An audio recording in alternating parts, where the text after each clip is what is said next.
বাংলাদেশের টেস্ট ক্রিকেটের ২৬ বছরের ইতিহাসে পেস বোলারদের সাফল্যের গল্প খুব বেশি সমৃদ্ধ নয়।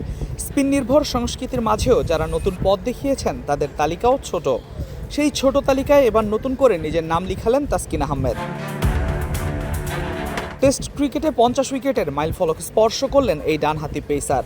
বিশ্ব ক্রিকেটের প্রেক্ষাপটে ৫০ উইকেট হয়তো খুব বড় কোনো অর্জন নয়, কিন্তু বাংলাদেশের বাস্তবতায় এটি নিঃসন্দেহে বড় একটি মাইলফলক। কারণ দেশের টেস্ট ইতিহাসে এই ঠিকানায় পৌঁছতে পেরেছেন মাত্র ৩ জন পেসার। সবার আগে ৫০ উইকেটের ক্লাবে ঢুকেছিলেন মাশরাফি বিন মুর্তজা। ২০০৯ সালে মাত্র ১৯ টেস্ট খেলেই এই মাইলফলক স্পর্শ করেছিলেন বাংলাদেশের কিংবদন্তি এই পেসার।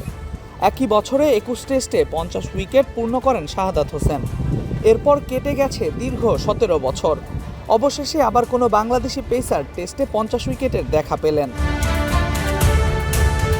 আর সেই কীর্তি গড়লেন তাসকিন। মাশরাফি ও শাহাদাতের চেয়ে কম ম্যাচ খেলেই তিনি এই অর্জনে পৌঁছেছেন। মাত্র ১৮ টেস্ট খেলেই ছুঁয়েছেন ৫০ উইকেটের মাইলফলক, অর্থাৎ বাংলাদেশের ইতিহাসে দ্রুততম বাংলাদেশি পেসার হিসেবেই ৫০ উইকেট পূর্ণ করলেন তিনি। মাশরাফির টেস্ট ক্যারিয়ার থেমেছে ৭৮ উইকেটে, শাহাদাতের ঝুলিতে আছে ৭২ উইকেট। তাই এখন স্বাভাবিকভাবেই প্রশ্ন উঠেছে, তাসকিন কি পারবেন বাংলাদেশের প্রথম পেসার হিসেবে টেস্টে ১০০ উইকেটের মাইলফলক স্পর্শ করতে? এই প্রশ্নের উত্তর হয়তো সময়ই বলে দেবে।